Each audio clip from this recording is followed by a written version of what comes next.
Back coach is forced to break his silence and admit all of the quarterbacks is getting QB reps with the scout team. Guys, for this coming out with the Cleveland Brown practice, and it's being said that Shedeur Sanders is not getting these QB scout reps, bruh. And I'm here to tell you, I believe he ain't.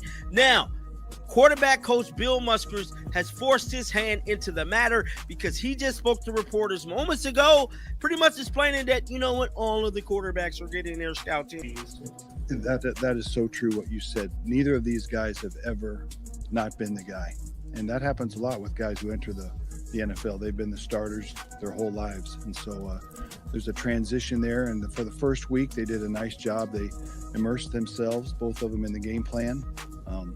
Did a lot of drill work on the side, both before and after practice. And then they get some scout team reps so they can get some balls airborne and make sure that they're staying in sync, of course, because really Dylan being one play away and Shadeur being 2 plays away. The Browns quarterback coach just lost it on Shedeur Sanders during scout team reps. And when I say lost it, I mean no chill whatsoever. Bill Musgrave didn't just lift an eyebrow, he raised the entire team's blood pressure through the roof. This wasn't coaching anymore. This was pure reality TV chaos with shoulder pads flying. Forget calm teaching moments. Musgrave came in swinging, tossing out comments so sharp they could cut through a helmet like butter. Why is Shedeur catching heat in a drill that's supposed to be easy warm-ups? That's the real question. But hold up, because Cleveland somehow managed to turn a basic preseason routine into full-blown primetime drama. Only the Browns could take a simple scout team rep and make it look like a season finale cliffhanger. What should have been slow-motion practice runs turned into a locker room explosion, the kind of tension you could feel in the air, like someone just lit a match in a room full of gas fumes. And standing dead center in that madness, Coach Bill Musgrave, firing off truth bombs like a man who's seen too many losing Sundays and finally hit his breaking point. He wasn't here to joke or sugarcoat anything. He was dissecting every mistake like a cold surgeon who ran out of anesthesia. Musgrave's tone wasn't loud, and it was that creepy, calm kind of voice that makes every player freeze up and glance around like, oh no, we're in trouble. It wasn't yelling, it was precision destruction with a smile. Picture this, your math teacher catches you cheating, but instead of yelling, she calmly breaks down the equation that proves you played yourself. That's exactly the kind of psychological hit Musgrave delivered. Somewhere between that robotic football wisdom and his ice-cold calm, he let something slip. Yeah, technically Shedeur's getting scout reps, but everyone in Cleveland knows that line's about as believable as saying the Browns already ordered Super Bowl confetti. Come on, if Shedeur's really getting those reps, then they're hiding them better than Area 51 secrets. At this point, Cleveland's practices don't even look like football anymore. They look like performance art. Every little whisper, every tiny glance feels like it's part of the next big scandal waiting to explode. You can feel it in the air. Something's off and the whole city knows it. The whispers? Oh, they're not whispers anymore. They're rumors with volume. The word on the street says Shedeur Sanders isn't getting a fair shot, while other young quarterbacks are out there throwing real passes, building real chemistry, and getting their shot at glory. That's not practice. That's straight-up punishment dressed up as development. And Musgrave, the one guy who was supposed to calm the chaos, stepped up to the mic and delivered the most confusing word salad ever heard in Cleveland. He smiled, nodded, and acted like everything was sunshine and perfection, while the entire fan base was yelling, what are you even ESPN has reported that Shedeur Sanders is not receiving any reps. That means no second team, third team, not even scout team reps. Meaning he's just sitting in practice, throwing the ball to whoever and just going through drills all day. No practice reps? No nothing? He can't improve? Why? Why is he not given an opportunity to even improve his skills? That's the whole point of practice. I understand not letting him go with the ones at this point. You've made it clear. Maybe even second team, but not even scout team. Talking about. If that's what he calls brutal honesty, then fine. I guess I'm a billionaire too. And just when everyone thought the nonsense was over, Musgrave drops this wild line. He's 2 plays away from seeing the field. 2 plays away?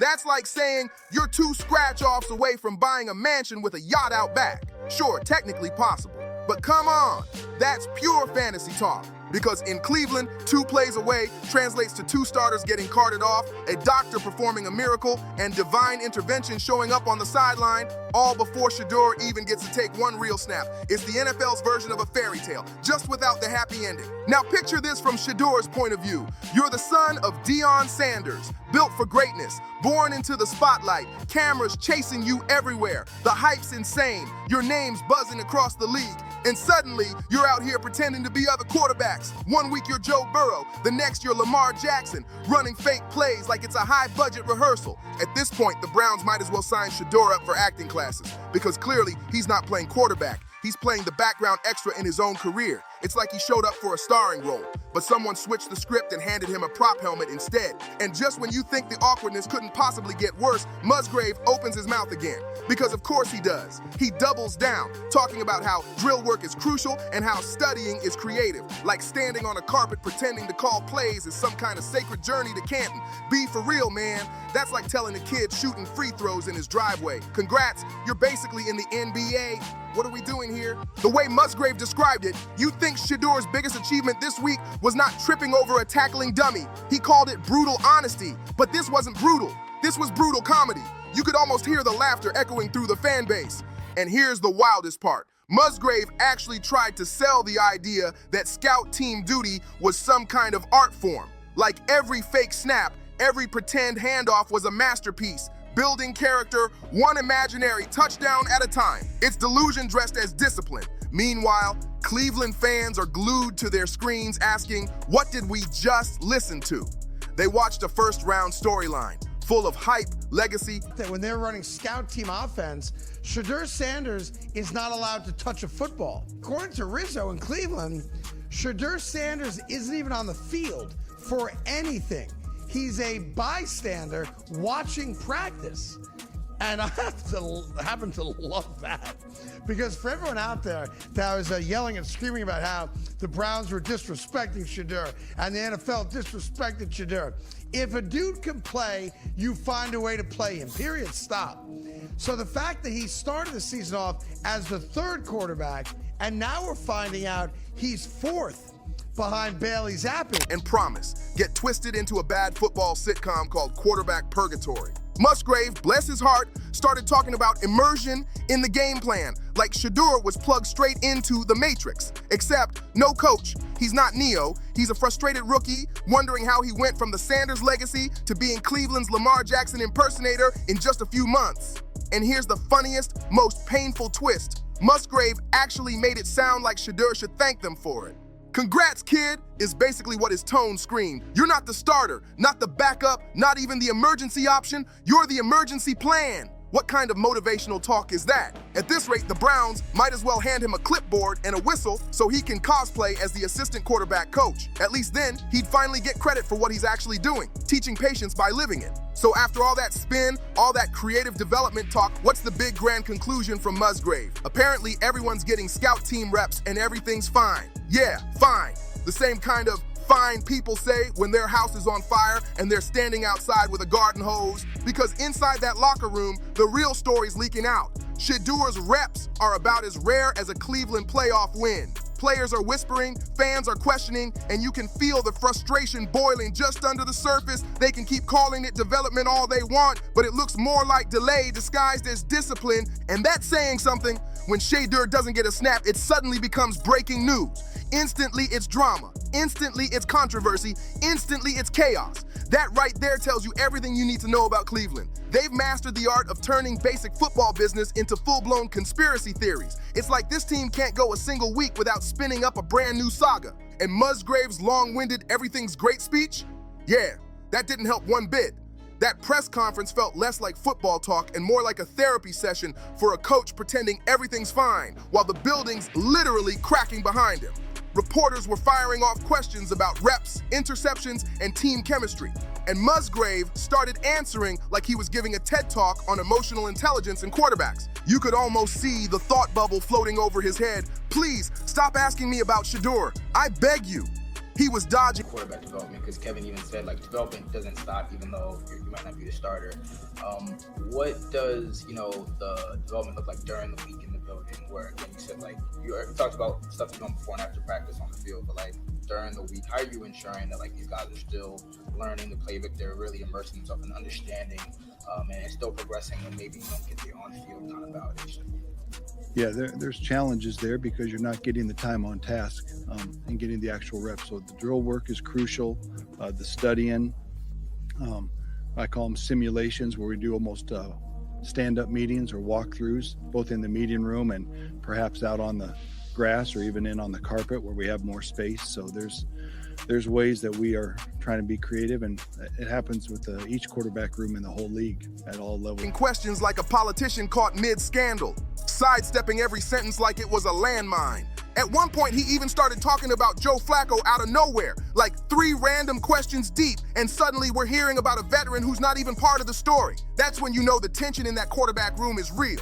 The tension in that quarterback room is so thick, you could slice it with a playbook right now. It doesn't even feel like a team anymore. It feels like a dysfunctional family dinner. You've got Joe Flacco sitting there with that calm dad energy, just trying to keep everyone from throwing mashed potatoes across the table. Dylan Gabriel's over there like the overachieving middle child, desperate to prove he's next in line for the throne, studying plays like his life depends on it. And then there's Shedeur, the youngest one at the table, quiet, frustrated, wondering why nobody trusts him with the car keys even though he's the one putting in the most hours. He's showing up early, staying late, grinding harder than anyone, yet somehow he's still on the outside looking in. Meanwhile, Musgrave keeps repeating the same line. It's just healthy competition. Please. If this is healthy, then Cleveland's version of toxic must involve fire alarms and a rescue team on standby. Now picture this. The Browns' defense out at practice, hyped up like they just chugged 10 energy drinks, flying around ready to hit anything that moves. But let's be honest, this doesn't even look like practice anymore. It's turned into straight-up comedy rehearsal. You can almost hear the laugh track in the background. Here's where the irony hits harder than a linebacker. Musgrave keeps swearing that scout team duty is valuable, calling it a key part of development. Yeah, sure, and I'm the next MVP of the league. Across the NFL, real quarterbacks would rather sit through rush hour traffic than spend an entire season pretending to be someone else's offense. You're doing something out there, sure, but you're not actually learning anything. For Shadeur, this isn't growth, it's straight up punishment in disguise. It's so obvious, it might as well come with a warning label that says, time waste included. Yet somehow, Musgrave keeps pushing the same fairy tale. Everyone's learning, everyone's improving.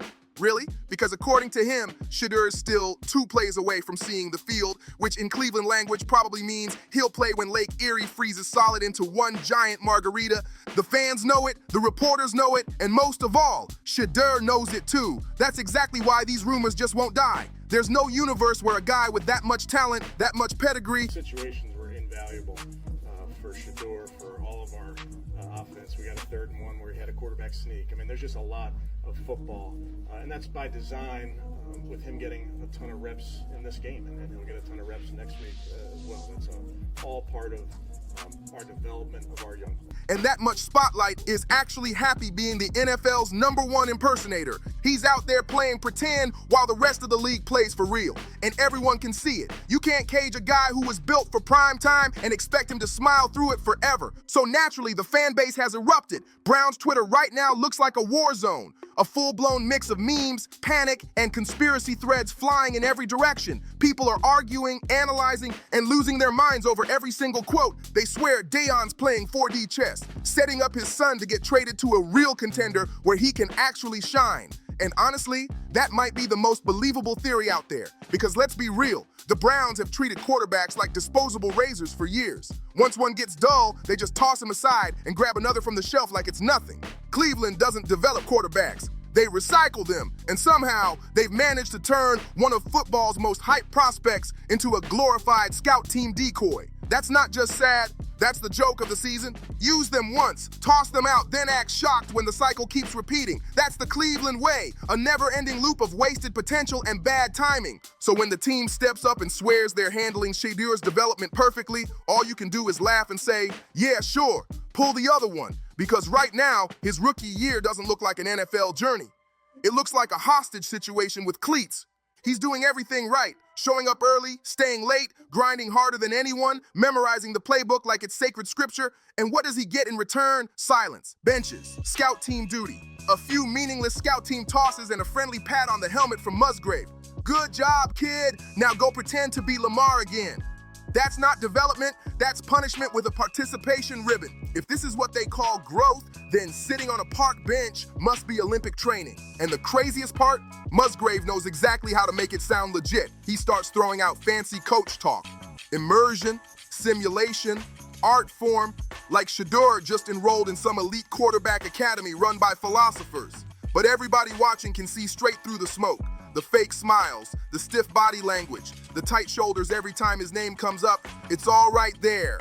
That's not confidence, it's a cover-up. Everyone around the team can feel it. This isn't about reps anymore, it's about trust. The Browns clearly don't trust Shedeur enough to give him real developmental snaps, but they also don't have the guts to admit it publicly. The energy around Berea feels tense, like something's about to crack. You can tell the coaches are walking on eggshells every time his name hits a press mic. It's giving deja vu.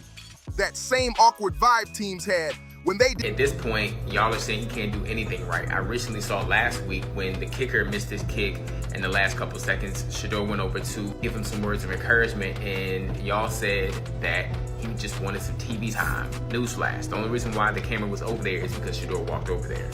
Like, you've been able to have an explanation for everything on why he's not good, why he can't play, but explain why you won't allow him to practice. Explain why you won't allow him to actually get better. Y'all are making it very obvious. You just want to bury him and so we can just stop talking about it. Didn't know what to do with Colin Kaepernick. So instead, the Browns feed fans this bland, sanitized press conference, the kind so dull it could put an espresso to sleep and hope nobody catches the contradictions. But guess what? Everybody caught them. Now the speculation's completely spiraling out of control.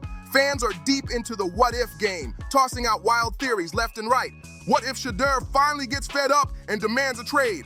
What if Dion's already pulling strings behind the scenes, setting up something bigger? What if this whole scout team saga is step one in a master plan none of us saw coming? Honestly, every theory out there sounds more believable than the official story, because Cleveland's version is just too dull, too safe, too Cleveland. At this point, one thing's clear. The truth might not be flashy, but it sure isn't the one they're feeding us. Because if Musgrave's honesty was a storm, then the Browns' PR team looks like they're running around in flip-flops, trying to sweep ocean water off the Titanic's deck with a broom. The spin is painful to watch. They keep recycling the same tired buzzwords: development, growth, patience, like broken record buttons stuck on repeat. Meanwhile, the rest of the football world's just sitting back, watching Shedeur run scout team plays like a man who bought VIP tickets only to end up in the nosebleeds. Because apparently, torching the first-string defense in practice somehow makes you less qualified to play. Make it make sense. If Shedeur was out there throwing ducks straight into linebackers' hands, maybe then the Browns would finally hand him the starting job. Their logic doesn't just bend reality, it defies gravity. Honestly, Cleveland could win gold medals in mental gymnastics. They're twisting themselves into pretzels, trying to justify pure nonsense. Even Simone Biles would be impressed by how flexible their excuses are. The whole setup feels like a bad joke that went way too far, except nobody's laughing anymore. Shedeur's running plays that don't belong to him, operating in an offense that doesn't even match his style. Then somehow, he still manages to shine every single time. Browns really don't want Shedeur or trying to develop him. Trade him off. Trade Shedeur. Why do the Cleveland Browns continue to hang on to a 5th round draft pick who they think in their eyes that he's not the one? I'm just saying. Man, when I went over there on Twitter and I looked at it, and the first thing came up was ESPN Cleveland, Tony Rizzo talking about Shedeur Sanders. I said, let me see what Tony's talking about now. Tony says it's been reported to him that Shedeur is not even taking no kind of reps, and he's not even running scouting. Make this make sense. That's like asking a Ferrari to pull a rusty plow through a cornfield and then acting shocked when it still glides smoother than the tractor. And Musgrave, bless his brutally calm attitude, practically admitted it without even realizing. No sugarcoating, no good job, kid, no pat on the back. He just laid it all out there, deadpan, like a man reading the weather report while a tornado's already ripping the roof off the building. That's when it hit everyone. The confusion in Cleveland isn't an accident. It's the brand. Overthinking is their playbook, and bizarre quarterback decisions are their tradition. Fans are joking that the Browns front office must have a dartboard labeled quarterback plan. And honestly, it's starting to sound believable. You can practically picture it. Names, schemes, and random excuses all pinned to the wall, and they just throw darts to decide who's next. At this point, you'd almost think the real strategy is to keep everything so murky, so tangled, so unpredictable that no one can ever truly say they failed. Because how can you fail when nobody even knows what the plan was in the first place? It's genius, twisted, messy, maybe even a little evil genius, but genius nonetheless. And here's where it gets wild. The whispers have already started spreading across the league. Other teams are watching Shedeur Sanders torch scout team defenses that weren't even designed to make him look good. And they're asking the question Cleveland's too scared to face. If he's this sharp running someone else's offense, what happens when he finally gets to run his own? That thought alone should terrify the Browns front office, because once that realization hits the rest of the league, it's game over. The Sharks will start circling, teams will start calling, and Cleveland's little development project will suddenly become someone else's franchise quarterback. Now, rival GMs are already sniffing around whispering, hey, maybe we should make a call about Shadeur. And that's when Cleveland, being Cleveland, will probably do what they always do best. Freeze up, hesitate, panic, and maybe even trade the wrong quarterback just to keep the chaos alive. That's their signature move, the one thing they've perfected over decades of dysfunction. You can feel the shift in energy right now. It's like the entire Browns reporter from Cleveland, ESPN Cleveland, he hears that Shedeur, Ron, is not even running the scout team right now for the Browns. Rookie has sold the most jerseys since the draft. It's not a first-round pick. It's Shedeur Sanders, the 144th pick in the draft. He just outsold everyone, including Travis Hunter, Cam Ward, even Abdul Carter. It's a reminder in 2025 that brand trumps everything. Organization is sitting on a ticking time bomb made of bad decisions and unspoken tension. Every quote, every sideline glare, every awkward interview feels like another spark inching closer to the fuse. What they thought was just a harmless scout team experiment might actually be the setup for something explosive. Because once that fuse burns out and blows, it's not just the Browns locker room that's gonna feel it. Oh no, it's gonna shake the entire NFL. If Cleveland doesn't get it together soon, they're not just gonna lose control of this story. They're gonna watch it explode right in their faces. So buckle up, because the fallout's coming fast. If you're still watching, don't forget to like, subscribe, share, and drop a comment. Because this Shadeur saga is just getting started. And trust me, you won't want to miss what comes next. See you on the next one.